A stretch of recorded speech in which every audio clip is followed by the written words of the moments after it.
చేసి జీవితంలో గంగమ్మ దర్శనం అయింది అని పొంగిపోయి అప్పటికి చేయలే విశ్వామిత్రుడు ఎన్ని మాటలు చేశాడో.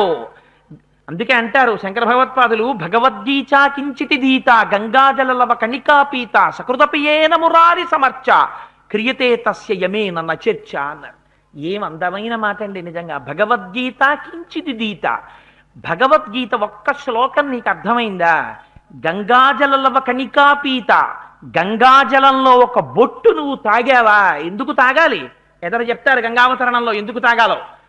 గంగాజలలవ కణికాపీత సకృతపియేన మురారి సమర్చ, జీవితంలో ఒక్కసారి శ్రీ మహావిష్ణువుని పూజ చేశావా? ఎలా చెయ్యాలో అలాగా. క్రియతే తస్య యమేన నచర్చ, నీకు యముడితో వాదన లేదన్నారు. అదేమిటంటే నేను ఎప్పుడన్నా వాదించానా అంటామేమో. అంచకాలమునందు ఆయాసమున నిన్ను తలతు నిపుడే. ఆఖరణ ప్రాణోత్క్రమణం అయిపోతుంటే కపవాత పైచముల్ కప్పగా శ్రమ చేత కంపముత్తవ మంది కష్టపడుచు. గుటక పడదు. ఒక పక్క భటులు కనపడుతుంటారు. ప్రాణ అపాన వ్యాన ఉదాన సమాన నాగ కూర్మ కృకర ధనంజిగ దేవదత్తములు అనేటటువంటి వాయువులు వెళ్ళిపోతుంటాయి. భటులు భయంకరమైన రూపాలతో వచ్చి పాశం వేసి పట్టుకోవడానికి ప్రయత్నం చేస్తుంటారు. జీవుడు అటు ఇటు పారిపోతుంటాడు. ఇంట్లో ఉన్న వాళ్ళేమో అయ్యో ఏమీ వినపట్టలేదు, చెవుల్లో చీమలు కూడా పట్టేసే, మంచం మీద పోకూడదు, కిందకి దింపేయండి అంటాడు. అప్పుడే శాస్త్రం అంతా తెలుసున్నవాడు వచ్చి అయ్యో పాపం ఇంట్లో పడుకోబెట్టకండి, బయట పడుకోబెట్టేయండి అంటారు. మంచి చాప కూడా వేరు, చింకి చాప బయట వేసి షామియానా తర్వాత తెస్తారు. వీడిని కాళ్ళు చేతులు పట్టుకుని బయటికి పట్టుకెళ్ళి పడుకోబెట్టేస్తుంటే పిల్లల ఏడుపులు చెవిలో పడిపోతుంటాయి. నోట్లో తీసుకొచ్చి తులసి దళంతో నీళ్లు పోసేస్తుంటాడు కొడుకు. అది గుటక పడదు. ఒక పక్క వాయువు దొరకకుండా జీవుడు పరిగెడుతుంటాడు. కపవాత పైచముల్ కప్పగా శ్రమ చేత కంపముద్భవ మంది కష్టపడుచు నారాయణాయంచు నా జింహతో నిన్ను పిలుతునో శ్రమ చేత పిలువలేను. అప్పుడు ఇంకా నారాయణ నువ్వు అనగలిగేది. పిలుతునో శ్రమ చేత పిలువలేను, నాటికిపుడే నీ నామస్మరణ చేతు చెవినిడవయ్య భూషణ వికాస శ్రీధర్మపుర నివాస దుష్ట సంహార నరసింహ దురిత దూర. అప్పుడొక్కసారి ఇది వెళ్ళిపోయిందా? అయ్యో స్వామి టైం అయిపోయిందయా, ఒక్క రోజు ఇందులో పెట్టవయా, ఆ రోజంతా ఇంకా నీ నామం చెప్పుకుంటూ కూర్చుంటానంటే నిమిషం ఉండనివ్వరు. అందుకని స్వామి ఇప్పుడే నారాయణ అంటున్నాను, చెవి ఒగ్గి విను అన్నాడు కోటేశ్వరరావు అని గుర్తుపెట్టుకో స్వామి అని చెప్పుకున్నారు మహానుభావులు. ఉదాహరణకి కోటేశ్వరరావు అన్నాను కానీ నేనేం ఆర్తితో చెప్పుకోలేదు, మహాప్రభు శతకకర్త చెప్పుకున్నారు. అందుచేత ఆ స్థితిని చూపిస్తూ అక్కడ గంగానది కనపడగానే అందులో స్నానం చేసి పితృతర్పణలు ఇచ్చారట. గంగకున్న శక్తి అటువంటిది. ఆ గంగాజలంలో పితృతర్పణలు ఇచ్చి అగ్నిహోత్రం చేసి ఒడ్డున కూర్చుని ఆ మిగిలినటువంటి హవిస్సుని అమృతాన్ని తిన్నట్టుగా తిన్నారట. ఒక్కొక్క చోటికి వెళ్ళినప్పుడు నువ్వు 80 ఏళ్ళు బతికితే 80 సంవత్సరాల వయస్సులో నువ్వొక పరమపావనమైనటువంటి క్షేత్రానికి ఏ కాశీపట్టణం లాంటి దానికో వెడితే నువ్వు ఉండేది 2 రోజులు. 2 రోజులంటే 48 గంటలు.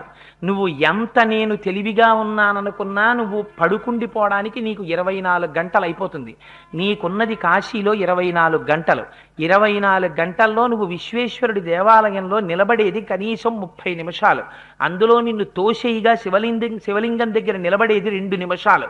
ఆ 2 నిమిషాల మనస్సు నువ్వు అక్కడ పెట్టలేనప్పుడు ఇంత దూరం కాశీ నుంచి వెళ్ళి ప్రయోజనం ఏమిటి? కాశీకి వెళ్ళి అక్కడికి వెళ్ళి ఓ గంగానది సైకతం మీద కూర్చుని నువ్వు గంగావతరణం గురించి చెప్పుకోకపోతే, అక్కడికి వెళ్ళి శివాష్టోత్తర శతనామాన్ని పారాయణ చేయకపోతే, కూర్చుని అభిషేకం చెయ్యకపోతే, శివనామం గురించి లోపల స్మరించకపోతే, అది కాశీ కానివ్వండి, తిరుమల కానివ్వండి, అరుణాచలం కానివ్వండి, క్షేత్రమునకు వెళ్ళినటువంటి ఆ కొద్ది రోజులు నువ్వు ఈశ్వరానుగ్రహము కోసమే ప్రాకులాడకపోతే ఎక్కడి నుంచి వస్తుంది నీకు పుణ్యం? అందుకని ఇది నేర్పుతోంది మనకి బాలకాండ. అన్నం తిన్నారా వాళ్ళు అప్పటి వరకు? ఇది చూడరు. వచ్చింది ఎక్కడికొచ్చావు? గంగానది ఒడ్డుకొచ్చావు. గంగానది ఒడ్డుకొచ్చినప్పుడు గంగ ఒడ్డున ఎలా ఉండాలో అలా ఉండు. అందుకని స్నానం చేశారు, పితృతర్పణలు ఇచ్చారు, అగ్నికార్యం చేశారు, మిగిలినటువంటి హవిస్సుని అమృతంగా తిన్నారు. క్షేత్రాలకు వెళ్ళినప్పుడు అప్పుడు కూడా నీ దిక్కుమాలిన నాలిక కోసం తిరక్కవు. ఇక్కడ ఇడ్లీ మన ఆంధ్ర ఇడ్లీలో ఉండదండి, ఇక్కడ దోశలో నూనె ఎక్కువ వేశాడండి, ఇవి వదిలిపెట్టు. బ్రెడ్ తిన్నావా, పండు తిన్నావా, వదిలిపెట్టు. ఈశ్వరానుగ్రహానికి నోచుకో. నా అదృష్టం, ఇన్నాళ్ళకి ఇక్కడికి వచ్చాను, అని పొంగిపోయి నీకేది పడుతుందో అది తిని దాని మీద ఎక్కువ భ్రమ పెట్టుకోకుండా స్వామి కోసం బ్రతకడం నేర్చుకో 2 రోజులు అని మనకి నేర్పుతోంది బాలకాండ. లేకపోతే రాముడు వెళ్ళి అక్కడికి వెళ్ళి అగ్నికార్యం చేసి ఆ హవిస్సులో మిగిలినటువంటి హవిస్సు అమృతాన్నంగా తిన్నాడని మనకి చెప్పడం ఎందుకు? మనకి నేర్పుతుంది ఎలా బతకాలో. రాముడంతటి వాడు నరుడిగా వస్తే అలా ప్రవర్తించాడు. నువ్వెందుకు ప్రవర్తించావు? నువ్వు ప్రవర్తించి తీరాలి, నువ్వు రామకథ వింటే, నీకు రామభక్తి ఉంటే. అందుకని ఆ గంగానదిని వారందరూ అలా సేవించి ఆ గంగానదిని దాటి ఆవలి ఒడ్డుకి వెడుతున్నప్పుడు అక్కడ కూర్చున్న తర్వాత మహానుభావుడు ఒక మాట చెప్పాడు. విశ్వామిత్ర మహర్షి, నాయన నీకు చెప్పాను కదా, కుశనాభుడు అనబడేటటువంటి రాజుకి 9 కుమార్తెలు ఉండేవారని, ఆ 9 కుమారుల్ని కూడా బ్రహ్మదత్తుడనేటటువంటి ఆయనకి ఇచ్చి వివాహం చేసేశాడు. తనకి కొడుకులు లేరనేటటువంటి బాధ చేత ఇంటికి వెళ్ళి పుత్రకామేష్టి చేశాడు. ఆ పుత్రకామేష్టి జరుగుతూ ఉండగా వాళ్ళ తండ్రి అయినటువంటి కుశమహారాజు గారు వచ్చారు.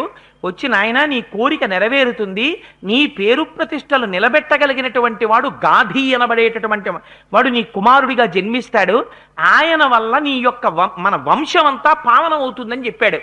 ఆ గాధి కుశనాభునికి కుమారుడిగా జన్మించినటువంటి గాధి రామ నా తండ్రి.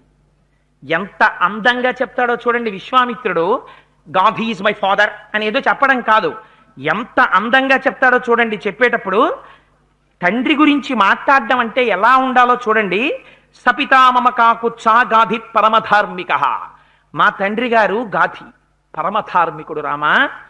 తండ్రిని జ్ఞాపకం తెచ్చుకుంటే, మా తండ్రి గారండి మహాభక్తుడు, మా తండ్రి గారు నన్ను ఇంత కష్టపడి పెంచి పెద్ద చేశారు, ఈపాటి సంస్కారం మాకు మిగలడానికి మా తండ్రి గారు హేతువు అని తండ్రిని కాని తల్లిని కాని స్మరించినప్పుడు నీ నోటి వెంట మంచి మాట రావాలి.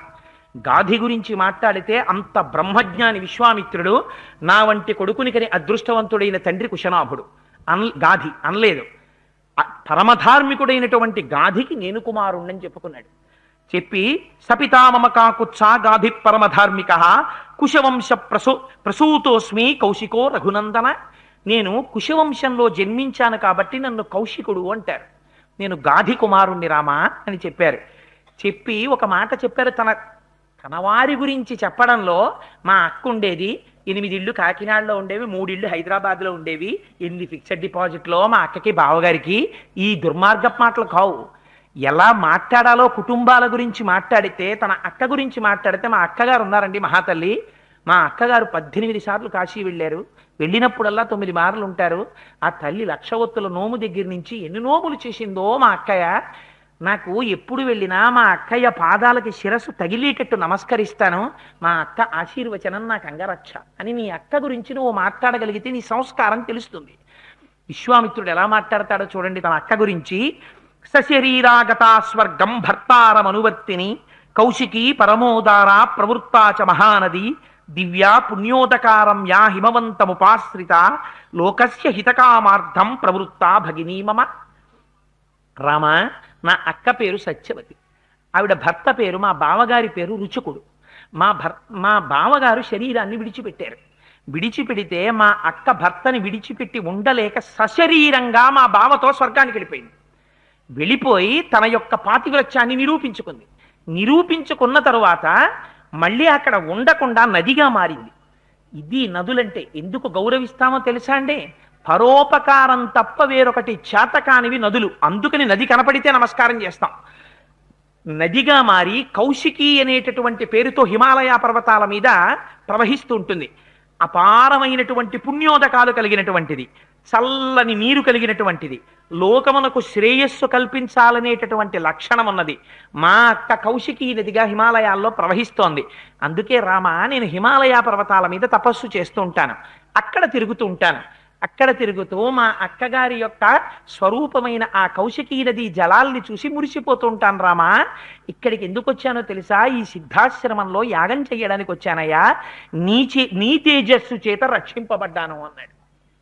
నిజానికి రామచంద్రమూర్తికి తేజస్సు విశ్వామిత్రుడిచ్చాడా? రామ తేజస్సుతో విశ్వామిత్రుడు రక్షింపబడ్డాడా? అన్ని అస్త్రములు ఉపదేశము చేసినటువంటి వాడు విశ్వామిత్రుడు. గురువు అస్తమానం నేను గొప్ప నేను గొప్ప నేను గొప్ప నేను గొప్ప అన్నవాడు గురువు కాడు. గురువు కాడు, బరువు. ఎవడు గురువు? నిరంతరం వినయంతో ప్రవర్తించేవాడు నేను ఎంతటి వాడినయ్యా, నేను కాదయ్యా గొప్ప, ఈశ్వరానుగ్రహం అయ్యా నిన్ను రక్షించింది అనగలిగినవాడు గురువు. ఇలా అన్నాడు కాబట్టి విశ్వామిత్రుడయ్యాడు ఆయన. అందుకని రామ నీ తేజస్సు చేత నేను రక్షింపబడ్డాను, నా యాగం పూర్తయిందయ్యా అన్నారు. అంటే ఆ చుట్టూ ఉన్న ఋషులు అన్నారట, విశేషేణ భవానేవా విశ్వామిత్ర మహాయశ కౌశికీ సరితాం శ్రేష్ఠ కులోద్యత కరీతవా. విశ్వామిత్ర, నీ వంటి వాడు జన్మించడం చేత నీ వంశం ధన్యమైంది, మీ అక్కగారైనటువంటి సత్యవతి పుట్టడం చేత పరమపావనమైందయా నీ వంశం అన్నారు. నువ్వు ఒక వంశంలో పుట్టడం వల్ల ఆ వంశాన్ని తలుచుకున్నప్పుడల్లా రావలసిన కీర్తి ఏమిటో తెలుసా? పుట్టలోని చెదలు పుట్టవా గిట్టవా అంటారు పోతన గారు. కలుగనేటికి తల్లుల కడుపు చేటు, అమ్మ కష్టపడి ప్రసవించడం తప్ప, మరణ సదృశమైన వేదన పడ్డం తప్ప నువ్వు బతికి నువ్వు పుట్టి నువ్వు చచ్చి ప్రయోజనం ఏమిటి? ఈశ్వరానుగ్రహం కోసం పరితపించి పరమభక్తుడవై నువ్వు నిలబడితే, నీ వల్ల నీ పైతరాలన్నీ కూడా ఉద్ధరింపబడితే, నీ శరీరం వెళ్ళిపోయినా వారినొక్కసారి స్మరిస్తే, ఆ వంశం పేరు చెప్తే, మహానుభావుడు ఆయన జన్మించిన వంశం అండి అది అంటారు. ఆనాడు జన్మనిచ్చినటువంటి తల్లి తండ్రి సార్థకత పొందుతారు. నువ్వు పుట్టడం వల్ల నీ వంశానికి ఎటువంటి ఖ్యాతి రావాలో చూపిస్తున్నారు ఇవాళ. ఋషులందరూ అన్నారు, విశ్వామిత్ర నువ్వు పుట్టడం వల్ల ఆ కౌశిక వంశమంతా తరించింది, మీ అక్కగారు సత్యవతి పుట్టడం వల్ల పరమపావనమైంది, నదిగా ఉండి ఈ లోకాలన్నింటికీ ఉపకారం చేస్తోందయ్యా అన్నారు. ఆ గంగని చూసి రామచంద్రమూర్తి అడిగారు, ఈ గంగని త్రిపథగా అని పిలుస్తారు అని విన్నాను, ఈ గంగకి త్రిపథగా అని పేరు ఎందుకు వచ్చింది అని అడిగారు. అడిగితే విశ్వామిత్రుడు అన్నాడు, ఈ గంగకి త్రిపథగా అని పేరు రావడానికి ఒక కారణం ఉంది రామా. ఈ గంగ పరమపావనము, ఇంత పరమపావని అయినటువంటి గంగ కాబట్టి కదా మనందరం స్నానాలు చేసి పితృతర్పణలు చేసి అగ్నికార్యం చేసి మిగిలినటువంటి హవిస్సు తిన్నాం. దీనికి కారణం పూర్వకాలంలో హిమవంతుడు అనబడేటటువంటి రాజు, ఇప్పటికీ హిమాలయాలు హిమవంతుడే, ఆ హిమవంతుడికి మనోరమ అనబడేటటువంటి భార్య ఉంది. వారిద్దరికీ కూడా పెద్ద కుమార్తె గంగ, రెండవ కుమార్తె ఉమా, ఇద్దరు కుమార్తెలు. పెద్ద కుమార్తె అయినటువంటి గంగ స్వేచ్ఛారూపంతో ప్రవహించగలిగినటువంటి స్వరూపం ఉన్నది. అందుకని దేవతలు ప్రార్థన చేశారు, హిమవంత నీ పెద్ద కుమార్తె అయినటువంటి గంగని దేవలోకానికి పంపిస్తే దేవలోకంలో ప్రవహించేటటువంటి ఆ గంగా నదీ జలాల్ని ఉపయోగించుకుని మేము తరిస్తాం, అందుకని గంగని ఊర్ధ్వలోకాలకి స్వర్గలోకానికి పంపించమని అడిగారు. దేవతా కార్యము కనుక హిమవంతుడు తన కుమార్తెని స్వర్గలోకానికి పంపించాడు. దేవనదిగా స్వర్గలోకంలో ప్రవహిస్తూ ఉంటుంది గంగ. రెండవ కుమార్తె ఉమ. రుద్రుడు పరమశివుడు అపారమైన తేజస్సుతో తపస్సు చేస్తున్నప్పుడు శంకరుడి పరిచర్య చేసి మూడవ నేత్రం కలిగి కాముణ్ణి దహించినటువంటి వాణ్ణి తన తపశ్శక్తితో మెప్పించి భర్తగా పొందింది. కాముణ్ణి దహించిన వాడు భార్యనెవరిని స్వీకరిస్తాడు? ఇక అటువంటి వాణ్ణి తన తపశ్శక్తితో భర్తని చేసుకుంది. ఇది హిమవంతుడి గొప్ప. అందుకని హైమవతి అయి తండ్రి పేరు నిలబెట్టింది. అందుకని శంకరుడికి అర్థాంగి అయింది. ఆ శంకరార్ధాంగి అయి ఆమె కైలాస పర్వతం మీద పరమశివుడితో నివసిస్తూ ఉంటుంది. ఆ గంగ పరమపావని. ఆ గంగ ఒకనాడు భూలోకానికి తేబడి పాతాళానికి చేరింది. అందుకని మూడుగా ప్రవహించింది కాబట్టి గంగని త్రిపథగా అంటారు. ఇది పరమపావనము అన్నది. అంటే చెప్పారు కదా గురువుగారు అని రాముడేం ఊరుకోడు. ఈ మాత్రం అయితే నువ్వింత కష్టపడి గంగకొచ్చి స్నానం చేసి ఇంత పరవశించిపోయి ఇంత మురిసిపోయి ఇంత అగ్నికార్యం చేసి ఇంత పితృకార్యం చేసి ఇంత పరవశించిపోవు. గురువుగారు మీరు సులభంగా చెప్పారు. అలా గురువుగారు టూకీగా చెప్పారు అనకూడదు. రామచంద్రమూర్తి గురువుని అడగడం ఎంత అందంగా అడుగుతాడో చూడండి. గురువు నుంచి అమృతధారని రాబట్టుకోవడానికి ధర్మయుక్తమిదం బ్రహ్మన్ కదితం పరమం త్వయా దుహితు శైలరాజస్య జ్యేష్ఠాయా వక్తుమర్హసి విస్తరం విస్తరజ్ఞోసి దివ్యమానుష సంభవం త్రీన్ పథో హేతునాకేన ప్లావయేల్లోకపావని కథం గంగా త్రిపదగా విశ్రుత సరిదుత్తమ. నదులన్నింటిలోకి అత్యుత్తమమైనటువంటి నది గంగా, పరమపావని, మనుష్యుల యొక్క పాపములను హరించగలిగినటువంటిది అని మీరు చెప్పారు కదా. గంగ చేసినటువంటి పని ఎవ్వరూ చెయ్యలేనిది అని ఒక మాట అన్నారు కదా. మీరు కథని విస్తరించి చెప్పి విన్నటువంటి వారి యొక్క హృదయములలో ఆ గంగ యొక్క పవిత్రత నిలబడిపోయినట్టుగా చెప్పగలిగినటువంటి సమర్థత కలిగినటువంటి వారు. అటువంటి విశ్వామిత్ర మహర్షి మా యందు అనుగ్రహించి విస్తారంగా మాకు ఆ గంగా అవతరణాన్ని చెప్పండి, లేకపోతే మాకు ఎలా తెలుస్తుంది? మమ్మల్ని అనుగ్రహించండి, ఎందుకు గంగకంత పరమపావనత్వం వచ్చిందన్నారు. ఇలా అడిగితే కదా చెప్పబుద్ధేస్తుంది. గంగ గొప్పతనం ఏమిటో చెప్పడం మొదలుపెట్టారు విశ్వామిత్ర మహర్షి. మొదలుపెట్టి ఆయన అంటారు, పురాణామకృతోద్వాహో నీలకంఠో మహాతపాహ దృష్ట్వాచ స్పృహయాదేవి మైథునాయోపచక్రమే. పార్వతీదేవిని వివాహం చేసుకున్న తర్వాత శంకరుడు కైలాసానికి వెళ్ళాడు. వెళ్ళిన తరువాత ఆ పార్వతీ పరమేశ్వరులిద్దరూ కలిసి 100 దివ్య సంవత్సరములు, మన కాలమానంలో సంవత్సరం కాదు, 100 దివ్య సంవత్సరములు క్రీడించారు ఇద్దరు. 100 దివ్య సంవత్సరములు క్రీడించినప్పటికీ వారికి సంతానం కలగలేదు. సంతానం కలగకపోతే మీరు ఈ స్కందోత్పత్తిని చాలా జాగ్రత్తగా వినాలి. ఎందుకంటే దీనంత ఇరుకు మిరుకులతో ఉన్నటువంటి కథ ఇంకోటి ఉండదు. దీన్ని చాలా జాగ్రత్తగా వింటే మాత్రమే దీనిలో ఉన్నటువంటి రహస్యం మీకు అర్థమవుతుంది. 100 దివ్య సంవత్సరములు క్రీడించినటువంటి పార్వతీ పరమేశ్వరుల గురించి విన్నటువంటి దేవతలకి ఆశ్చర్యం వేసింది. వేసి వాళ్ళు ఒక ఆలోచన చేశారు. అమ్మో, శంకరుడి తేజస్సే అసామాన్యమైంది, పార్వతీదేవి తేజస్సు దుర్నిరీక్ష్యమైంది. ఇప్పుడు శంకరుడికి పార్వతీదేవికి ఇంకొక ప్రాణి కానీ జన్మిస్తే అటువంటి మహాభూతాన్ని మనం భరించగలమా? ఎంత తేజోవంతమైనటువంటి ప్రాణి వస్తుంది. అందుకని అటువంటి ప్రాణి కలగకూడదు, మనం తట్టుకోగలమో తట్టుకోలేమో అనుకున్నారు. అసలు వీళ్ళకి ఎందుకు చెప్పండి అని ఈ దేవతలందరూ కైలాసానికి వెళ్ళారు. వెళ్ళి ఆయన అర్థరక్షణ కళా సంరంభునిన్ శంభురిన్ అంటారు పోతన గారు. ఎవడైనా బయట నిలబడి శంకరా అంటే చాలు, భార్యతో మైథునం చేస్తున్నవాడు బయటికి పరిగెత్తుకొస్తాడు. అందుకని ఆ బయట నిలబడి వీళ్ళందరూ పెద్ద కేకేశారు. ఏమని? దేవదేవ మహాదేవ సర్వలోక హితే రత నలోకా ధారయిష్యంతి తవ తేజాసురోత్తమ అన్నారు. శంకరా, 100 దివ్య సంవత్సరముల నుంచి భార్యతో క్రీడిస్తున్నావు, ఒకవేళ నీ తేజస్సు కానీ వేరొక ప్రాణి రూపంలో ప్రపంచంలోకి వచ్చిందా, ఆ తేజస్సుని మేమెవ్వరం భరించలేం మహాప్రభో.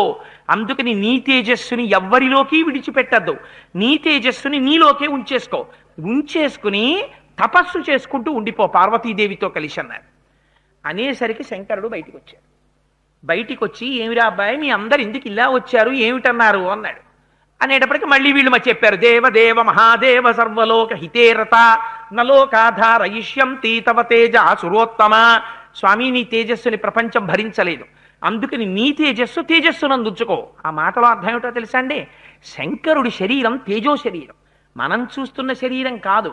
అసలు శంకరుడి శరీరం అంటే పోతన గారు చెప్తారు, అగ్నిముఖంబు పరాపరాత్మకమాత్మ కాలంబు గతి రత్నగర్భ పదము శ్వసనంబు నీయూర్పు రసన జలేషుండు దిశలు కర్ణంబులు దివము నాభి సూర్యుండు కన్నులు శుక్లంబు సలిలంబు జటలంబు జరధులు చరదలు శరము సర్వౌషధులు రోమచయము శల్యంబు లద్రులు మానస అమృతకరుండు ఛందములు ధాతువులు ధర్మసమితి హృదయము ఆస్యపంచకము ప్రచరాహ్వయంబు అయిన నీరూపు సరసత్వమై శివాఖ్యయై స్వయం జ్యోతి అయ్యొప్పు అజ్జమగుచు అంటారు. అటువంటి వాడు కనుక నీ తేజస్సుని విడిచిపెట్టకన్నారు. అంటే ఆయన అన్నాడు, అదెంత మాట రా అబ్బాయి, తప్పకుండా నా తేజస్సుని విడిచిపెట్టను, నా తేజస్సులోనే ఉంచేసుకుంటాను. నేను వెళ్ళి కైలాస పర్వతానికి పశ్చిమ దిక్కుగా వెళ్ళిపోయి తపస్సు చేసుకుంటాను ఉమాదేవితో కలిసి. కానీ ఒక్క మాట, ఇప్పటికే 100 దివ్య సంవత్సరముల నుంచి పార్వతీదేవితో క్రీడించిన కారణం చేత రేతస్థానము నుండి నా తేజస్సు కదిలింది.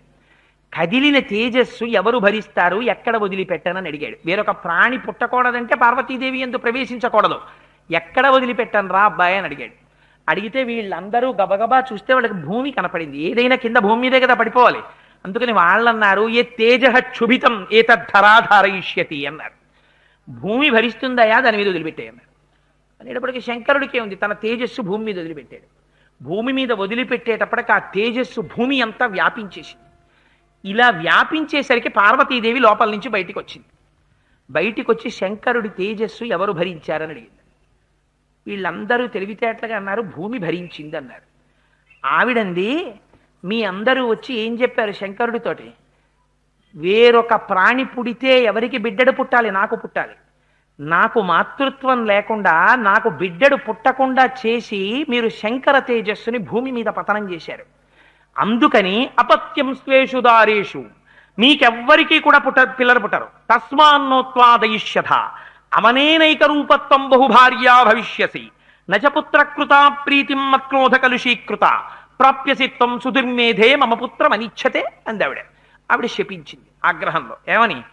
అపత్యం స్వేషు దారేషు, దేవతలందరూ వచ్చి ప్రార్థన చేశారు కాబట్టి దేవతలకి ఇక నుంచి మీ భార్యల యందు మీకు బిడ్డలు పుట్టారు.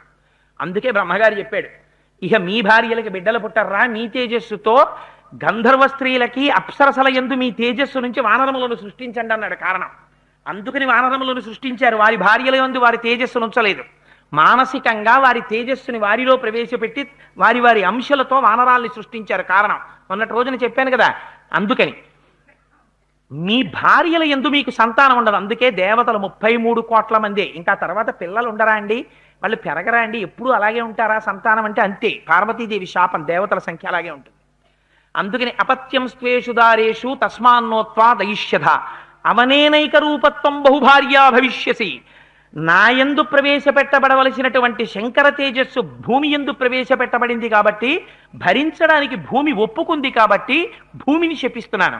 భూమి ఇక నుంచి అవనేనైక రూపత్వం, అనేక రూపాలు పొందుతుంది. అందుకే ఒక చోట సస్యశ్యామలంగా ఉంటుంది, ఒక చోట ఊసర క్షేత్రం అయిపోతుంది, ఒక చోట ఎడారైపోతుంది, ఓ చోట మట్టి దిబ్బైపోతుంది. బహుభార్యా భవిష్యసి నచపుత్రకృతాం ప్రీతిం మత్క్రోధ కలుషీకృత. ఒకే కాలమునందు నీకు అనేక మంది భర్తలుంటారు. అందుకే భూమి ఒకటి, భర్తలు అనేక మంది. ఈ ఊళ్ళో ఉన్నవాడు భూమికి భర్తే, రాజుగారే. ఆ పక్క ఊళ్ళో ఉన్నవాడు భూమికి భర్తే, ఆయన రాజుగారే. అక్కడ ఉన్నవాడు భూమికి భర్తే, ఆయన రాజుగారే.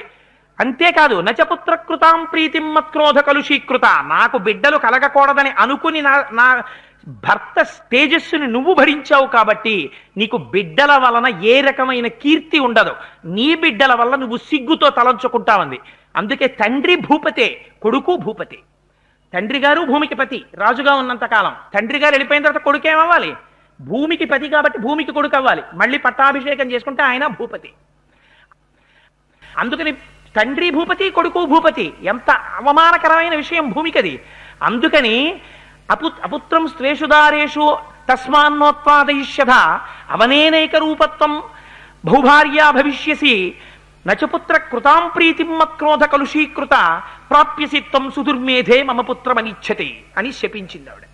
శపించేటప్పటికీ దేవతలందరూ తలలు వంచేసి సిగ్గుపడిపోయి వెళ్ళిపోయారు. వెళ్ళిపోయిన తరువాత శంకరుడి తేజస్సు భూమి మీద పడింది. భూమి అంతా పరివ్యాప్తం అయిపోయింది. అయిపోతే భూమి తట్టుకోలేని స్థితి వస్తే దేవతలందరూ అగ్నిహోత్రుణ్ణి ప్రార్థన చేశారు.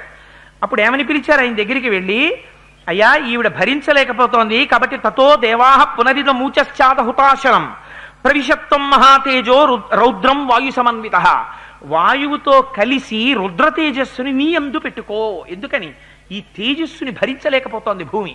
నువ్వు అగ్నివి కాబట్టి నువ్వు ఆ తేజస్సుని నీలో పెట్టుకుని ఉంచు అన్నారు. అందుకని శివ తేజస్సుని తీసుకుని అగ్నిహోత్రుడు తనలో పెట్టుకుని ఉంచుకున్నాడు. శంకరుడు భార్యతో కలిసి పశ్చిమ దిక్కుకి తపస్సుకి వెళ్ళిపోయాడు. దేవతలు వాళ్ళ వాళ్ళ స్థానానికి వెళ్ళిపోయారు. పుట్టవలసిన వాడోడు పుట్టుకొచ్చాడు. తారకాసురుడు పుట్టాడు. వాడెంత గొప్ప కోరిక కోరాడు. పార్వతీ పరమేశ్వరులకి బిడ్డడు పుడితే వాడి చేతిలోనే చచ్చిపోతానన్నాడు వాడు. ఇప్పుడు ఎలా వీళ్ళు అడుగుతారు మళ్ళీ? అయా మీ ఇద్దరికి బిడ్డడు పుడితే వాడి చేతిలో తారకాసురుడు చావాలి. అలా కానీ పుట్టకపోతే వాడు ఎవరిని కొడతాడు? దేవతల్ని కొడుతూ ఉంటాడు. ఇంద్రుణ్ణి కొడతాడు, దేవతల్ని కొడతాడు. ఇప్పుడు వెళ్ళి ఎలా అడుగుతారు? అందుకని ఎప్పుడూ కన్సల్టెంట్ ఫిజిషియన్ ఒక ఆయన ఉంటారు. ముందు ఆయన రిఫర్ చేస్తారు. తర్వాత మీరు సర్జన్ దగ్గరికి వెళ్ళండో లేకపోతే ఫలానా ఆర్థోపెడిషియన్ దగ్గరికి వెళ్ళండో ఆయన చెప్తాడు. ముందు ఫిజిషియన్ దగ్గరికి వెడతాం కదా. అందుకని ముందు అందరూ బ్రహ్మగారి దగ్గరికి వెడతారు. బ్రహ్మగారి దగ్గరికి వెళ్ళి, అయ్యా జరిగిన గొడవంతా మీకు తెలుసు కదా, మళ్ళీ చెప్పుకోవడం ఎందుకు, సిగ్గుచేటు, మనం లేనిపోని విషయాల్లో వైలు పెట్టాం. అందుకని చెప్పి మనం ఏం చేద్దాం మరి? ఇప్పుడు దేవతలకి సేనాని లేడు, శంకరుడు ఉంటే సేనాపత్యం వహిస్తాడు. కానీ ఆయన తపస్సు చేస్తున్నాడు. ఆయన దగ్గరికి వెళ్ళి రమ్మంటే ఏమంటాడో, ఎందుకు వచ్చింది? 3వ కన్నోటు ఉంది ఆయనకి. ఇంతకుముందు మన్మధుడిని తీసేశాడు అలాగే. అందుకని వెళ్ళడం కష్టం. అందుకని ఏం చేయమంటారని అడిగారు. అడిగితే బ్రహ్మగారు చాలా గొప్పవాడు, మహానుభావుడు. నిజంగా ఆయన అన్నాడు, అబ్బాయి మీరు బెంగెట్టుకోకండి రా, పార్వతీ పరమేశ్వరులకి బిడ్డడు పుడితే కదా తారకాసురుడు చచ్చిపోతానన్నాడు. పార్వతికి గంగకి తేడా లేదు. ఎందుకని? పార్వతి గంగ ఇద్దరూ కూడా హిమవంతుడు మనోరమల యొక్క సంతానం.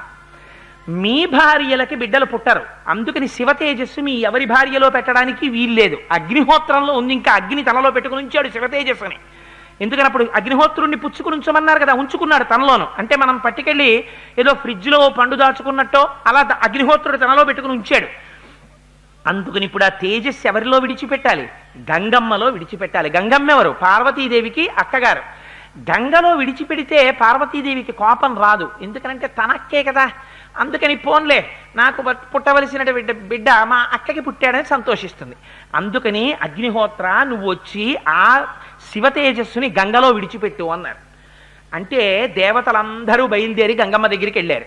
వెళ్ళి గంగమ్మని అన్నారు, గర్భం ధారయ వైదేహి దేవతానామిదం ప్రియం తస్య తద్వచనం శ్రుత్వా దివ్యం రూపమధారయత్. చాలా సంతోషమైనటువంటి ప్రసన్నమైన మనస్సుతో ఉంటే తప్ప తేజోవంతుడైన పురుషుడు కలగడం.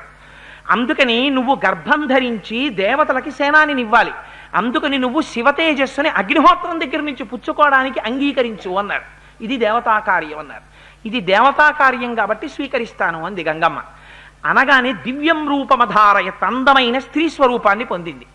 అప్పుడు అగ్నిహోత్రుడు తనలో ఉన్నటువంటి శివ తేజస్సుని గంగమ్మ యందు ప్రవేశపెట్టాడు. చిత్రం ఏమిటో తెలుసా అండి? గంగ ఏం చేస్తుంది? మంటని చల్లార్చేస్తుంది. శివ తేజస్సు గంగలో ప్రవేశించగానే గంగ కేకలేసింది, బాబోయ్ నేను ఈ తేజస్సుని భరించలేను, ఇది నా అవయవాలన్నిటా పాకేస్తోంది, ఈ తేజస్సు యొక్క ఉత్సుకతని నేను భరించలేకపోతున్నాను, ఏం చేయనని అడిగింది. అడిగితే ప్రవేశపెట్టినవాడు అగ్నిహోత్రుడు. అందుకని ఆయన అన్నాడు, నీలో ఉన్న తేజస్సుని తీసుకెళ్ళి అదిగో ఆ కైలాస పర్వతం పక్కనున్న భూమి మీద మళ్ళీ వదిలేయన్నాడు. అందుకని దాన్ని తీసుకెళ్ళి మళ్ళీ అక్కడ ఉన్న తదగ్నినా పునర్వ్యాప్తం సంజాత శ్వేత పర్వతం దివ్యం శరవణం చైవ పావకాదిత్య సన్నిభం. గంగమ్మ తనలో ఉన్న తేజస్సుని తీసుకెళ్లి హిమవత్ పర్వతం పక్కన విడిచిపెట్టేసింది. విడిచిపెట్టేస్తే జాతరూపమితి ఖ్యాతం తదా ప్రభృతి రాఘవ సువర్ణం పురుష వ్యాఘ్ర హుతాచన సమప్రభం తృణవృక్ష లతాగుల్మం సర్వం భవతి కాంచనం.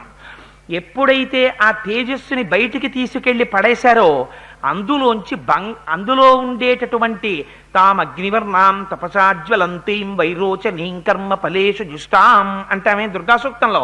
అలా కాంతివంతమైన స్వరూపంలోంచి బంగారము వెండి పుట్టాయి. అందులో ఉన్నటువంటి మలంలోంచి తగరము సీసము పుట్టాయి. అందులో ఉన్న క్షారంలోంచి రాగి ఇనుము పుట్టాయి. మిగిలిన పదార్థంలోంచి మిగిలిన ధాతువులన్నీ పుట్టాయి. పుట్టి గనులుగా ఏర్పడిపోయి ఉండిపోతే దివ్యం శరవణం చేయవ, బంగారపు పొదల అన్నట్టుగా శరవణ పొదలు పుట్టాయి. అక్కడ ఉన్నటువంటి తటాకంలోంచి ఒక పిల్లవాడు క్యారుని ఏడ్చాడు. అనేటప్పటికీ ఆ క్యారమన్న శబ్దం వినేటప్పటికీ మనకి కావలసినటువంటి వాడు పుట్టాడు. ఇప్పుడు వీడు సైన్యాధ్యక్షుడై తారకాసురుణ్ణి సంహరించాలి. ఆ పిల్లాడు పుట్టాడు. కానీ పిల్లాడు పుట్టగానే ఏం చేయాలి? తల్లి పాలివ్వాలి. ఎవరిస్తారు పాలని అడిగారు. అడిగితే ఎవరివ్వాలి? పార్వతీదేవి అంశ కృత్తికలు. అందుకని కృత్తికలు పాలిస్తామన్నారు. 6 కృత్తికా నక్షత్రం 6గా ఉంటుంది. అందుకని వాళ్ళు పాలిస్తామన్నారు. కానీ వాళ్ళు కండిషన్ పెట్టారు. ఏమని? ఈ పిల్లాడు చూస్తే ఇలా మెరిసిపోతున్నాడు, రేపు పొద్దున్న ఏదో ఎప్పుడో కృత్తికలు పాలిచ్చారండి అంటే కుదరదు, మాకు మీరందరూ కలిపి ఒక వరం ఇవ్వాలి. ఏమిటా వరం అంటే తాక్షీరం జాతమాత్రస్య కృత్వా సమయముత్తమం దదుహు పుత్రోయమస్మాకం సర్వాసామితి నిశ్చయ. వీడు కృత్తికల పుత్రుడు అని కార్తికేయుడు అని పిలవాలి మీరు భవిష్యత్తులో. అలా పిలిస్తే మేము పాలిస్తామన్నారు. కృత్తికా నక్షత్రం పాలివ్వాలి. అందుకని దేవతలందరూ ఒప్పుకున్నారు. ఒప్పుకుని వాళ్ళన్నారు, తతస్తు దేవతా సర్వాహ కార్తికేయమితి బ్రువన్ పుత్ర త్రైలోక్య విఖ్యాతో భవిష్యతి న సంశయ. భవిష్యత్తులో ఈ పిల్లవాడిని కార్తికేయుడు అని పిలుస్తారు, మీకేం బెంగలేదు, అందుకని పాలివ్వండి అన్నారు. అంటే కృత్తికలు వచ్చి పాలిచ్చారు. ఆ పిల్లవాడు ఏకకాలమునందు 6 ముఖాలతో 6 కృత్తికల యొక్క స్తన్యము నుండి పాలు తాగాడు. అందుకని షడాననుడు, షణ్ముఖుడయ్యాడు 6 ముఖాలతోటి. కాదు, ఆ పిల్లవాడు అగ్నిహోత్రంలో ఉన్నటువంటి శివ తేజస్సు నుంచి బయటికి వచ్చినవాడు కాబట్టి పావకి అని పిలిచారు. కాదు, అగ్నిహోత్రంలోంచి బయటికి వచ్చాడు కాబట్టి అగ్ని సంభవ అన్నారు. కాదు, పరమశివుడికి కుమారుడైన వాణ్ణి మాత్రమే కుమార అని పిలవాలి, ఇతరుల్ని పిలవడానికి వీల్లేదు. అందుకని కుమారస్వామి అని పిలిచారు. కాదు, గర్భం జారిపోతే పుట్టినటువంటి వాడు కాబట్టి, గంగ గర్భం జారిపోయినప్పుడు వచ్చినవాడు కాబట్టి, శివుని యొక్క వీర్యము స్ఖలనమైతే వచ్చినవాడు కాబట్టి స్కందుడు అని పిలిచారు. కాదు, అందమంతా అమ్మది పార్వతీదేవితో వచ్చింది కాబట్టి మురుగన్ అన్నారు. కాదు, నారాయణి అని పార్వతీదేవికి పేరు కాబట్టి, నారాయణి అంటే నారాయణుడి చెల్లెలు కాబట్టి, మేనల్లుడు పుట్టాడు కాబట్టి పొంగిపై తన కూతురైన వల్లికిచ్చి పెళ్లి చెయ్యొచ్చని శ్రీ మహావిష్ణువు వచ్చి మురుమగన్ అంటే మేనల్లుడా అని పిలిచేట, అందుకని మురుమగన్ అన్నారు.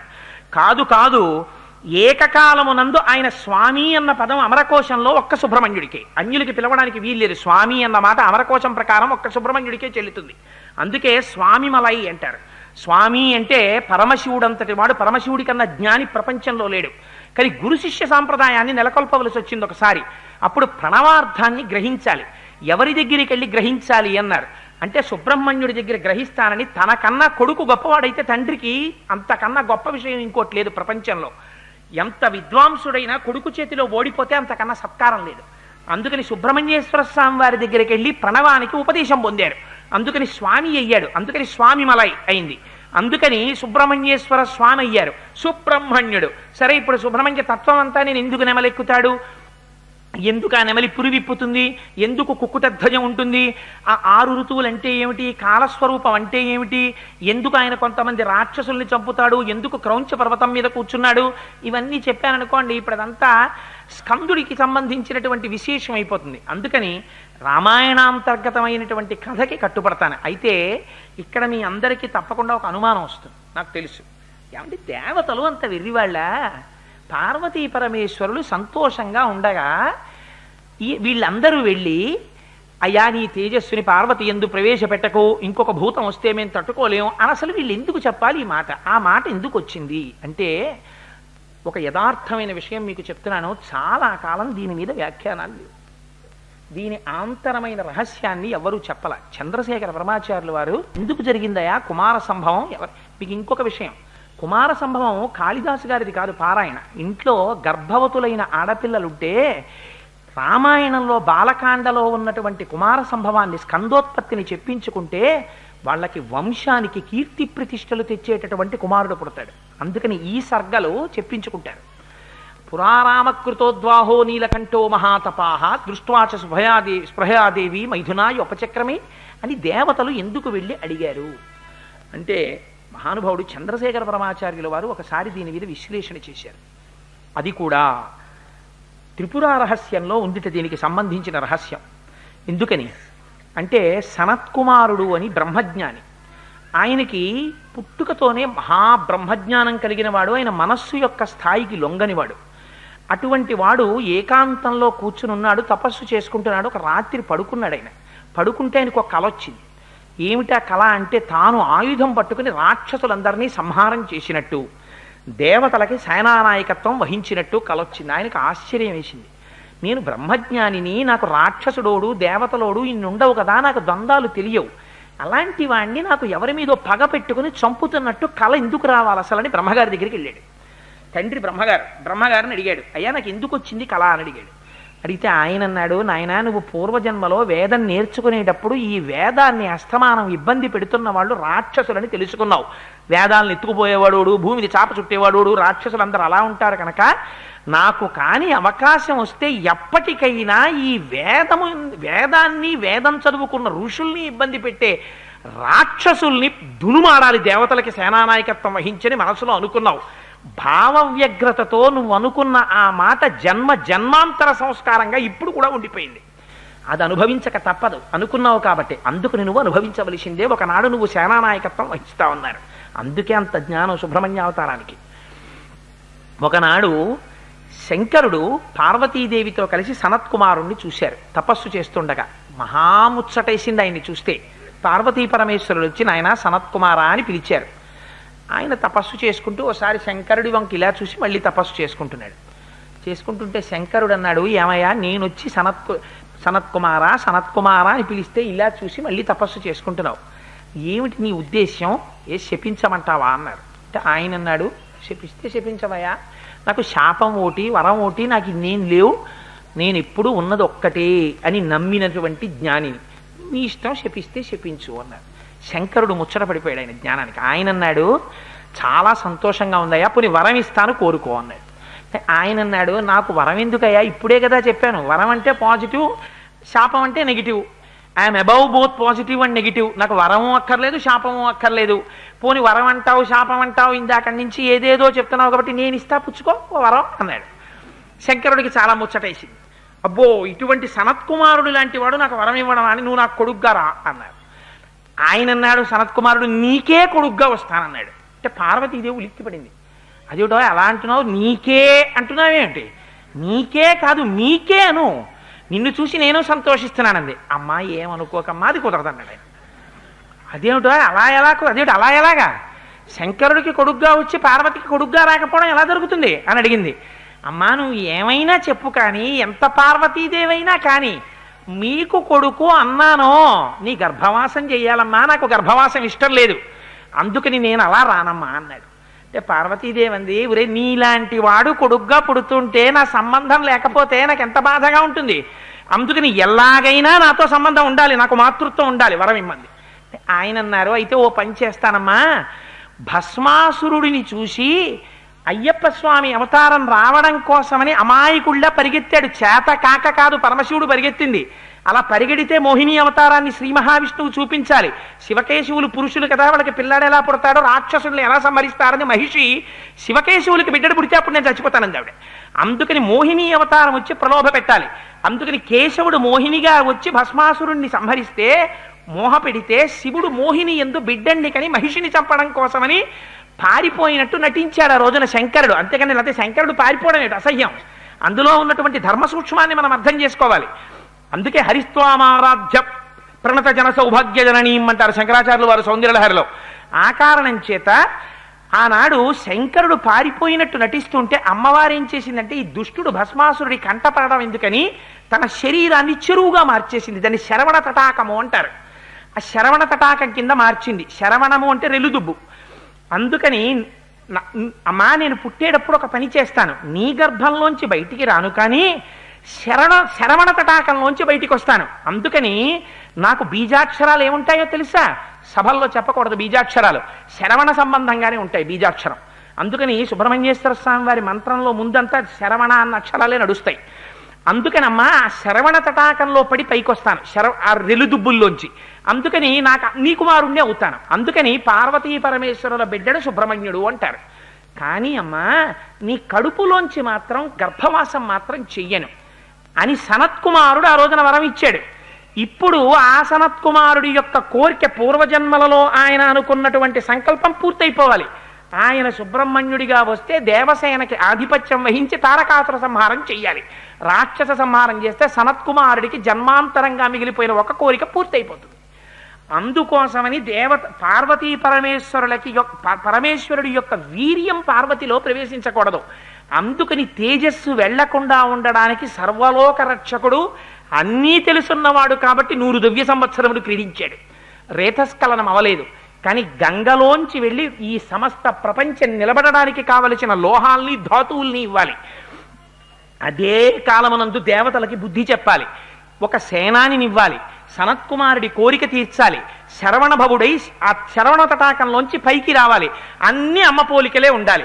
అందుకని అందమంతా పార్వతీదేవిదే. సుబ్రహ్మణ్యేశ్వర స్వామి విగ్రహం చూడండి, ఆ బుజ్జి బుజ్జి బుగ్గలు, ఆ శూలం నిలబడితే ముద్దొచ్చేస్తాడు. సుబ్రహ్మణ్యేశ్వర స్వామి వారి దగ్గరికి వెడితే 2 పువ్వులు పాదాల మీద వేద్దాం అనిపించదు. గబుక్కుని వెళ్ళా 2 బొగ్గల మీద 2 ముద్దులు ఎట్టుకుంటే బాగుండనిపిస్తుంది. అంత అందంగా ఉంటాడు. కారణం ఏంటి? పార్వతీదేవి అందమంతా అమ్మ పోలికంతా వచ్చేసింది ఆయనకి. అందమంతా అమ్మది. అందుకని సుబ్రహ్మణ్యుడయ్యాడు. అసలు దాని వెనకాతల ఉన్న రహస్యం అది. అందుకని ఇంత అల్లరి జరిగింది స్కందోత్పత్తిలో. అందుకని మహర్షి అన్నారు, వాల్మీకి మహర్షి, ఈ స్కందోత్పత్తి ఇంత పరమపావనమైంది.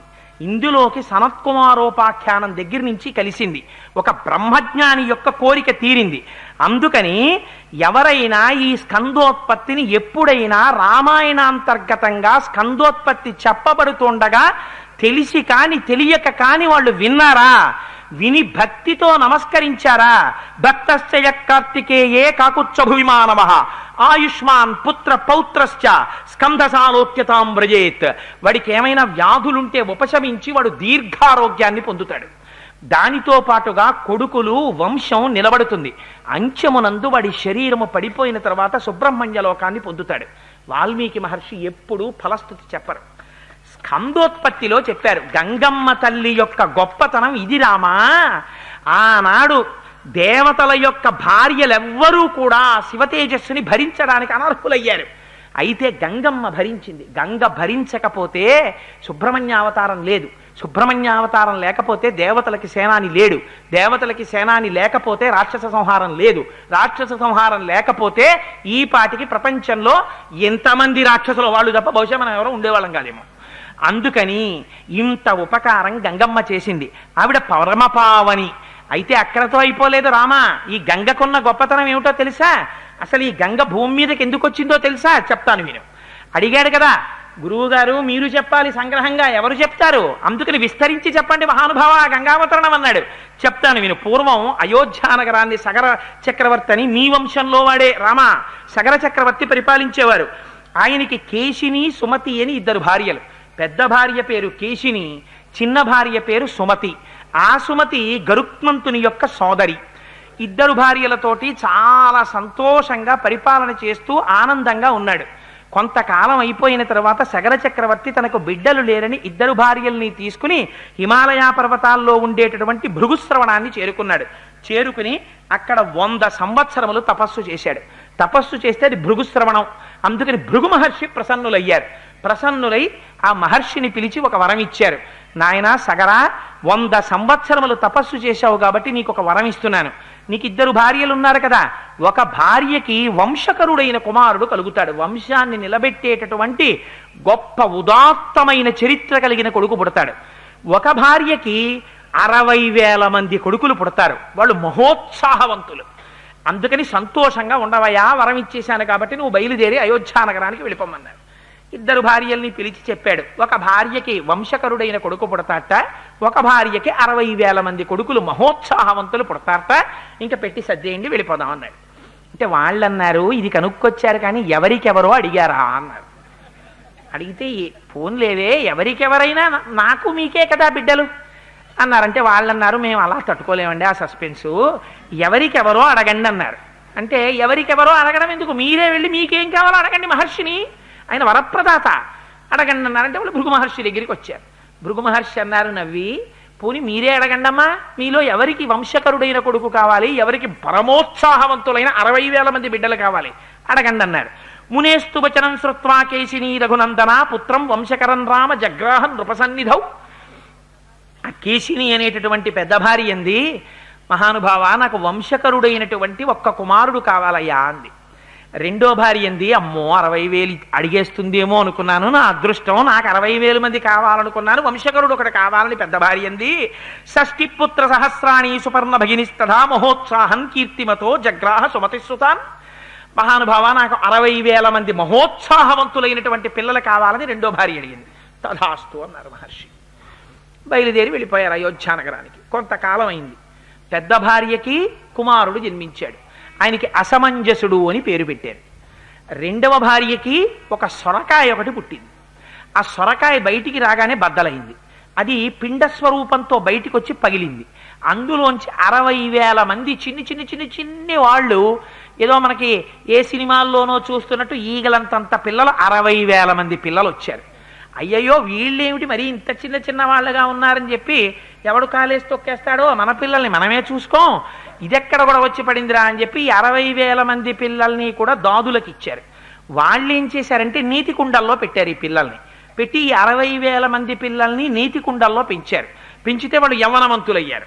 60,000 మందికి పేర్లు పెట్టడం ఎందుకు వచ్చిన గొడవ? రేపు రామాయణం చెప్పేవాడికి ఇదే సరిపోతుంది. 42 రోజులు అనుకున్నారో ఏమిటో పాపం మహర్షి. సగర చక్రవర్తి కొడుకులు కదయా సగరులు అంటాం, 60,000 మంది సగరులు అన్నారు. చాలా సంతోషం మహాప్రభు మమ్మల్ని గట్టెక్కించేశారని. 60,000 మంది సగరులు సుమతి బిడ్డలు, కేశిని బిడ్డడు అసమంజసుడు. పెద్ద భార్య పెద్ద కొడుకు కాబట్టి సంతోషంగా ఉన్నాడు సగర చక్రవర్తి. కానీ ఆ అసమంజసుడుకు అలవాటు ఉండేది. ఆయన ఏం చేసేవాడు, సాయంకాలం అయ్యేటప్పటికి ఊళ్ళో ఉన్న పిల్లలందరినీ పిలిచి ఒరే రండిరా ఆడుకుందాం, సరయూ నది ఒడ్డుకి వెళ్ళేవాడు. రాజుగారి కొడుకు పిలిస్తే ఎవరు రారు, యువరాజుగారితో సరదాగా ఆడుకోవడం అంటే సరదాయే కదా, హోంవర్క్ వచ్చి చేసుకుంది కానీ నాన్న వెళ్ళి ఆడుకో అని తల్లులు పంపించేసేవారు.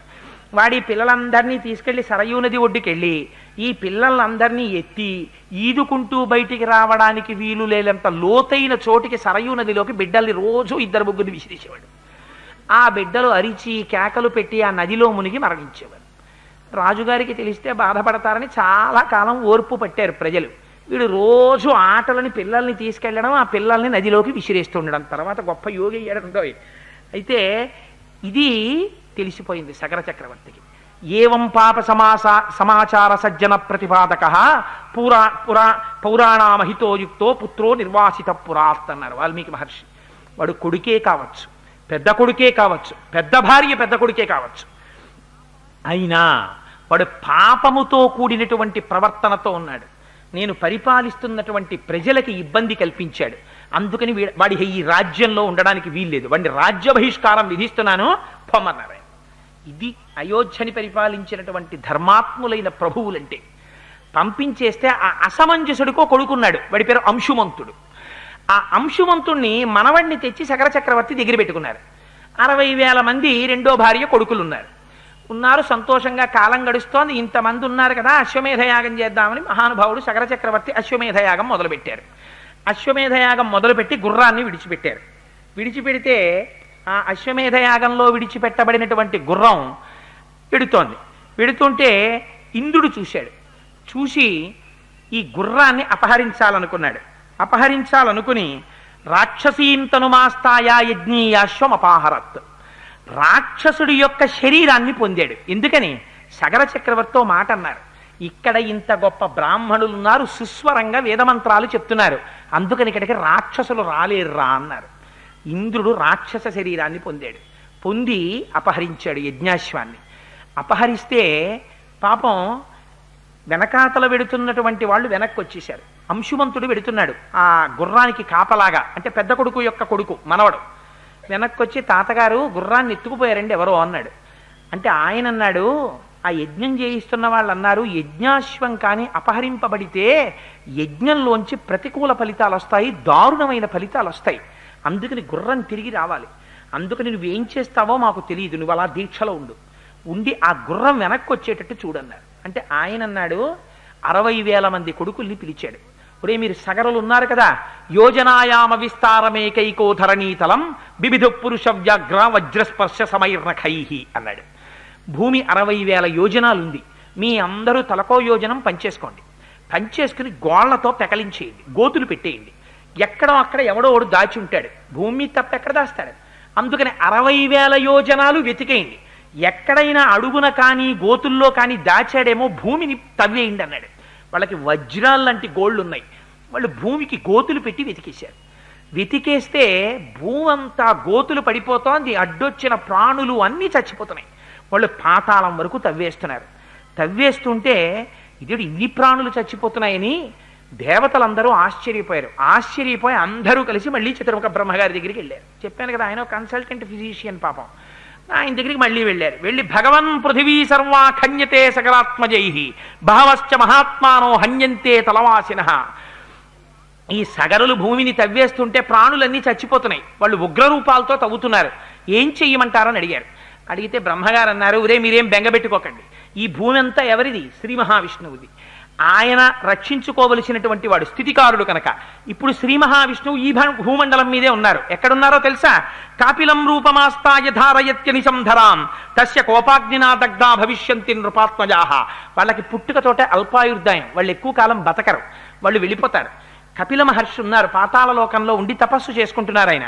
అందుకని వీళ్ళు తవ్వుతూ కపిలుడి దగ్గరికి వెడతారు. ఆ కపిలుడు వీళ్ళని చంపేస్తాడు. మీరేం బెంగ పెట్టుకోకండిరా, వెళ్ళండి.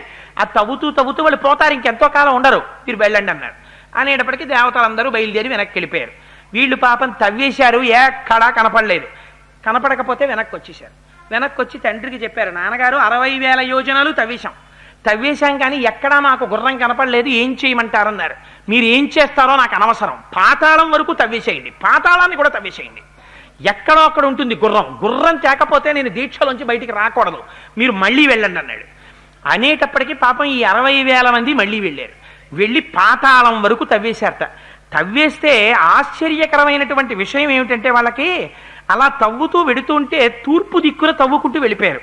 వెళ్ళిపోతే దిశాగజం విరూపాక్షం ధారయంతం మహీతలం, అక్కడ ఒక పెద్ద ఏనుగు కనపడింది, దాని పేరు దిశాగజం. అది భూమిని తూర్పు దిక్కున తన యొక్క కుంభస్థలం మీద పెట్టి మోస్తోంది.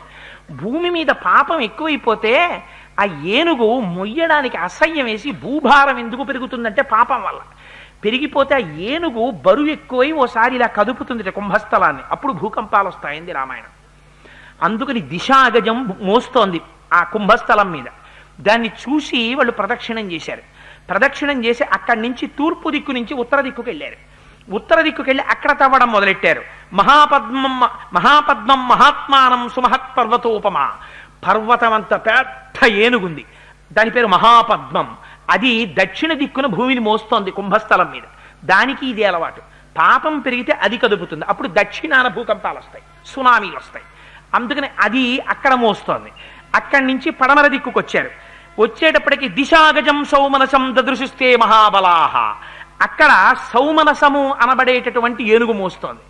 దాన్ని చూశారు, దానికి ప్రదక్షిణం చేశారు. అక్కడా కనపడలేదు. ఉత్తర దిక్కుకు వచ్చారు. ఉత్తర దిక్కుకు వస్తే భద్రం భద్రేణ వపుషా ధారయంతం మహీమిమాం. అక్కడ భద్రము అనబడేటటువంటి ఏనుగు కనపడింది, అది మోస్తోంది ఉత్తర దిక్కుని. అక్కడ దానికి ప్రదక్షిణం చేశారు, మళ్ళీ చూశారు. 4 దిక్కులా వెతికేశాం, పాతాళాన్ని కూడా తవ్వేశాం, మనకి కనపడలేదు ఏనుగు. ఏం చేద్దామన్నారు. ఒరే 4 దిక్కులు తవ్వాం కానీ ఈశాన్యం ఆగ్నేయం వాయవ్యం నైరుతి వాయవ్యం మిగిలిపోయాయి కదా, అవి కూడా తవ్వేద్దామన్నారు. సరే పదండి అన్నారు. ఈశాన్య దిక్కుని తవ్వేయడం మొదలుపెట్టారు. వెళ్ళేటప్పటికి వాళ్ళకు ఆశ్రమం కనపడింది. అక్కడ భగవన్ పృథివీ సర్వా ఖన్యతే సకరాత్మజై బహవశ్చ మహాత్మానో హన్యంతే తలవాసిన కాపిలం రూపమాస్తాయ ధారయత్యనిశం ధరాం తస్య కోపాగ్నినా దగ్ధ భవిష్యంతి నృపాత్మజా అని బ్రహ్మగారు ఏ మాట చెప్పారో, ఏ కపిలుని యొక్క స్వరూపం చూసిన తరువాత వీళ్ళు కాలిపోతారని చెప్పారో, అటువంటి మహానుభావుడు ఆ కపిల మహర్షి అక్కడ కూర్చునున్నారు. తేతు సర్వే మహాత్మానో భీమవేగా మహాబలాః దదృశు కపిలం తత్ర వాసుదేవం సనాతనం హయం చ తస్య దేవస్య చంతమవిదూరతః ప్రహర్షమతులం ప్రాప్తాః సర్వేతే రఘునందన. అక్కడికి వెళ్ళేటప్పటికి సనాతనుడైనటువంటి విష్ణు భగవానుడు కపిల మహర్షి యొక్క రూపంలో కూర్చుని ఈశాన్య దిక్కున తపస్సు చేస్తున్నారు. అక్కడే ఏగాశ్వాన్ని కట్టి వెళ్ళిపోయాడు ఇంద్రుడు. ఇంద్రుడంటే మీరు గుర్తుపెట్టుకోండి, ఇంద్రియముల యొక్క చలన స్వభావమే ఇంద్రుడు. ఇంద్రుడు ఇంద్రుడు అంటారు, అంతేగాని ఇంద్రుడు గుర్రాలు ఎత్తుకుపోతాడని కాదు దాని అర్థం. ఆంతరమైన అర్థం వేరు. అందుకని అక్కడుంది ఆ గుర్రం. ఉండేటప్పటికి వీళ్ళు చూశారు సగరులు. అదిగో రామన యాగాశ్వం అన్నాడు ఒకడు. ఉరే ఇక్కడ కట్టేసి ఉందంటే ఈయనే ఎత్తుకొచ్చాడు రా అన్నాడు. ఆవేశం ఎంత పని చేస్తుందో చూడండి. గబగబా చెట్లు పీకారు, గొడ్డళ్ళు పట్టుకున్నారు, కత్తులు పట్టుకున్నారు, గుణపాలు పట్టుకున్నారు, తట్టలు పట్టుకున్నారు. కొట్టండి రా వీడిని అన్నారు అని పరిగెత్తారు. తపస్సు చేస్తున్నటువంటి కపిల మహర్షి ఒక్కసారి కళ్ళు తెరిచి చూశారు. శ్రుత్వాతు వచనం తేషాం కపిలో రఘునందన రోషైన మహితావిష్టో హుంకారమకరోత్తదా భస్మరాశి కృతా సర్వే కాకుచ్చ సకరాత్మజా. ఎప్పుడైతే 60,000 మంది తన మీదకొచ్చేస్తున్నారో పాపచింతనతో దుర్మేధులై తాను చెయ్యని పాపము తన కంటగట్టి వస్తున్నారని గ్రహించారు కపిల మహర్షి. ఒక్క హుంకారం చేశారు, హాయ్ అని ఒక్క అరుపరిచారంతే. అరిచి చూసేటప్పటికీ 60,000 మంది బూడిద కుప్పలై పడిపోయారు. పాపం అక్కడ సగర చక్రవర్తి అలా కూర్చున్నాడు దీక్ష పట్టి. ఎన్నేళ్ళైనా వీళ్ళు రారు వెనక్కి. ఏమిట్రా వీళ్ళు ఎంతకీ రావట్లేదని అంశుమంతుడిని పిలిచాడు మనవణ్ణి. ఊరే నువ్వు వెళ్ళి చూసి రారా అన్నాడు. అంశుమంతుడు వెళ్ళాడు. మళ్ళీ ఆయనకి కనబడ్డాయి ఏనుగులన్నీ. ప్రదక్షిణం చేశాడు, నమస్కారం చేశాడు. మా గుర్రం ఎక్కడుంది, మా బాబాయిలు ఎక్కడున్నారన్నాడు. నీకు కనపడతాయిలే వెళ్ళన్నారు. ఈశాన్య దిక్కుకు వచ్చిన తర్వాత ఈ భస్మరాశులన్నీ కనపడ్డాయి. ఏడ్చాడు. అయ్యో నా పినతండ్రులందరూ మూకుమ్మడిగా ఏకకాలమునందు మరణించారు అని కపిల మహర్షికి నమస్కారం చేసి, ఉత్తర క్రియలు జరగలేదు, వీళ్ళు బాధపడుతూ ఉంటారని గబగబా వెళ్ళి నీళ్లు తీసుకొచ్చి ఆ జలప్రదానం చేద్దామని చెప్పి ఆ నీళ్లు పట్టుకొద్దామని వెడుతున్నాడు. వెడుతుంటే ఆ చనిపోయినటువంటి సగరుల యొక్క మేనమామగారు గరుత్మంతుడు. ఎందుకని సుమతి గరుత్మంతుని యొక్క చెల్లెలు కదా. ఆ మేనమామగారు కనపడి ఆ సగరుల మేనమామ ఒక మాట చెప్పాడు అంశుమంతుడితో. కపిలేన ప్రమేయేన దగ్ధా హీమే మహాబలాహ సలిలం నార్హసి ప్రాజ్ఞ దాతుమేషాం హి లౌకికం. ఇది ఎంత ధర్మం చెప్పిందో చూడండి రామాయణం. కొన్ని రకాలుగా మరణించినటువంటి వాళ్ళకి ఉత్తర క్రియల వల్ల కూడా శాంతి ఉండదు. మనం ఉత్తర క్రియలు చేస్తే దేంతో చేస్తాం?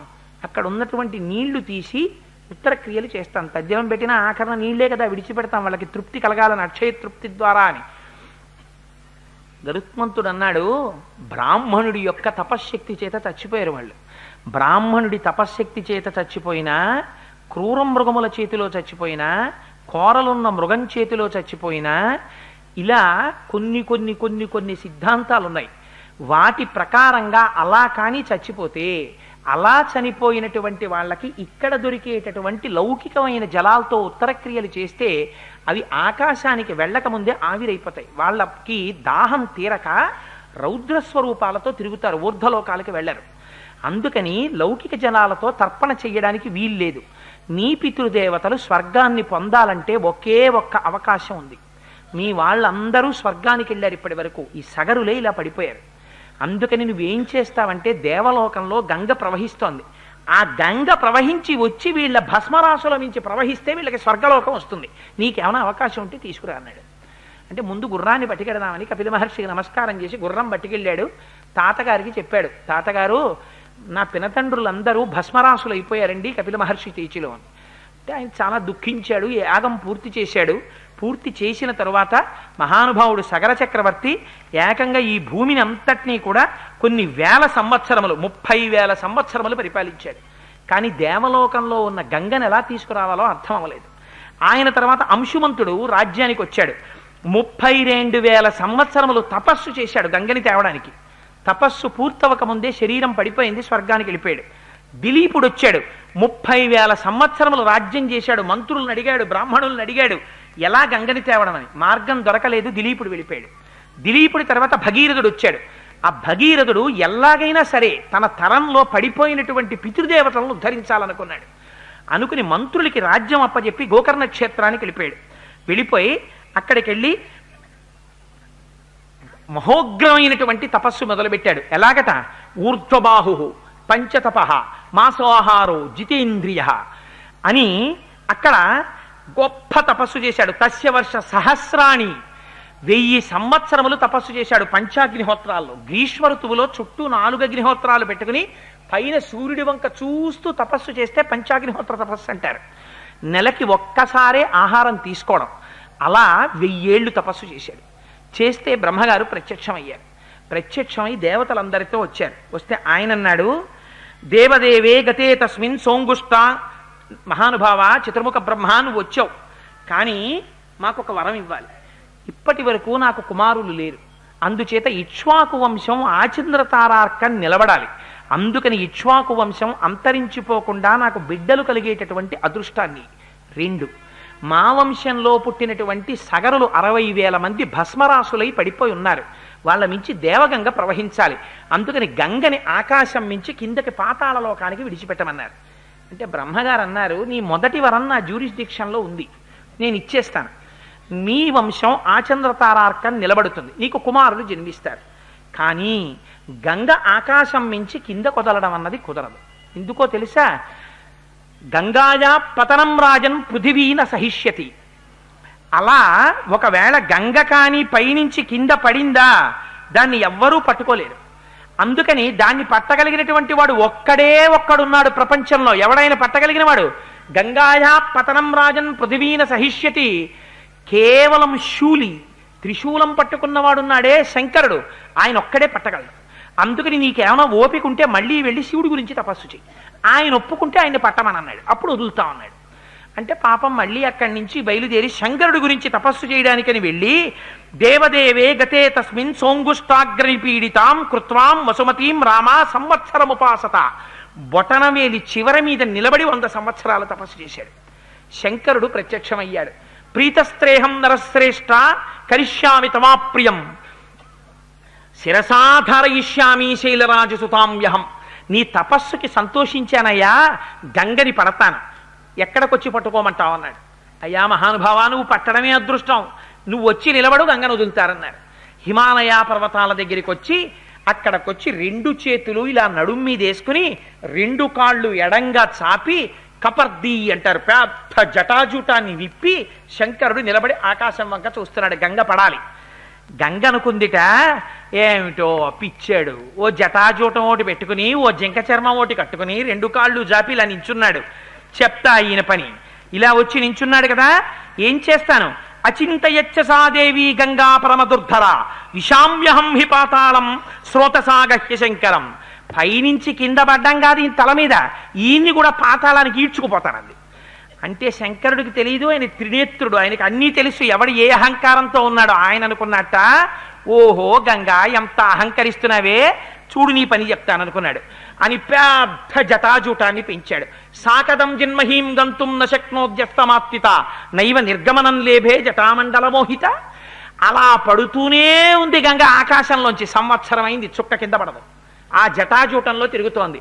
జటాతవీ గలజ్జల ప్రవాహ పావిత స్థలే గళే వలంబ్యలంబితాం భుజంగతుంగ మాలికాం ఢమఢమఢమఢమద్దనాదమడ్డవర్వయం చకార చండ తాండవం తనోతు న శివ శివం జటాకటాహ సంభ్రమ భ్రమ నిలింప నిర్జరీ విలోల వీచి వల్లరి విరాజమాన మూర్ధని ధగద్ధగద్ధగద్ధగజ్వలల్లలాట పట్టపావకే కిశోర చంద్రశేఖరే రతి ప్రతిక్షణం మమ ప్రపుల్ల నీల పంకజ ప్రపంచ కాళి మచ్చటా విడంబికంఠ కంధరా రుచి ప్రబద్ధ కంధరా స్మరచ్చిదం పురచ్చిదం భవచ్చిదం మఖచ్చితం గజచ్చితం తకచ్చితం తవంతకచ్చితం భజే అగర్వ సర్వమంగళా కళాకదంబ మంజరీ రసప్రవాహ మాధురీ విజృంభణా మధువ్రతం స్మరాంతకం పురాంతకం భవాంతకం మఖాంతకం గజాంతకాంతకాంతకం తవంతకాంతకం భజే అని రావణాసురుడు స్తోత్రం చేస్తాడు.